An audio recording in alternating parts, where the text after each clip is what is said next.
ইংল্যান্ডে বিধ্বস্ত দক্ষিণ আফ্রিকা সিরিজের দ্বিতীয় টি-20তে প্রোটিয়াদের বিপক্ষে ১৪৬ রানের জয় ইংলিশদের সবচেয়ে বড়। আর এদিন ২২ গজে ঝড় তুলেছিলেন ফিল সল্ট। ইংল্যান্ডের হয়ে নিজের সর্বোচ্চ রানের রেকর্ড নিজেই ভেঙেছেন, করেছেন দ্রুততম সেঞ্চুরি। ওল্ড ট্রাফোর্ডের ২২ গজে উঠেছিল সল্ট ঝড়, তাতে বিধ্বস্ত প্রোটিয়ারা, লন্ডভন্ড রেকর্ড বুক। ব্যাটারদের সুনামির ম্যাচে হয়েছে মোট ৭১টি বাউন্ডারি, এর মধ্যে ইংলিশদেরই ৪৮, ৪-৬। আন্তর্জাতিক টি-20তে এক ইনিংসে যা দ্বিতীয় সর্বোচ্চ। সর্বাধিক ৫৭টি গাম্বিয়ার বিপক্ষে জিম্বাবুয়ের। সল্ট বাটলারদের কাছে কতটা অসহায় ছিলেন রাবাদা ইয়ানসেনরা, তার প্রমাণ বাউন্ডারি রেশিও। ইংল্যান্ডের ৩০৪ রানের ৭৫% এসেছে বাউন্ডারি থেকে।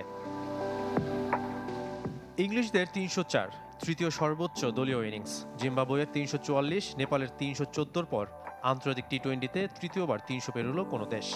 যদিও আইসিসির পূর্ণ সদস্য দুই দেশের লড়াইয়ে এটিই সর্বোচ্চ। ৩৯ বলে সেঞ্চুরি পূর্ণ করেন ফিল সল্ট, ইংল্যান্ডের হয়ে দ্রুততম। ভেঙেছেন লিয়াম লিভিংস্টোনের ৪২ বলের কীর্তি। ওপেন করতে নেমে সল্ট শেষ পর্যন্ত অপরাজিত ১৪১ রানে। ইংলিশদের হয়ে ব্যক্তিগত সর্বোচ্চ, ছাড়িয়ে গেছেন নিজেকেই। মাত্র ৪৫ আন্তর্জাতিক টি-20তে ৪ সেঞ্চুরি সল্টের, একটি করে বেশি নিয়ে তার উপরে কেবল গ্লেন ম্যাক্সওয়েল ও রোহিত শর্মা। রেকর্ড এখানেই শেষ নয়। ব্যাট করতে নেমে সল্ট বাটলারের উইলোতে প্রথম ৬ ওভারে ইংলিশদের রান ১০০, পাওয়ার প্লেতে যা তৃতীয় সর্বোচ্চ। ১১৩ রানে সবার উপরে অস্ট্রেলিয়া। তবে প্রথম ১০ ওভারে স্বাগতিকদের রান ১৬৬, যা এই ফরম্যাটে বিশ্ব রেকর্ড। ৩০৪ রানে জবাবে দক্ষিণ আফ্রিকা ইনিংস শেষ ১৫৮ রানে, ২৩ বল আগে।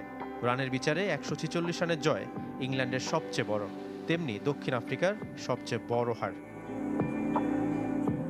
শাফাত মিদুল, চ্যানেল 24।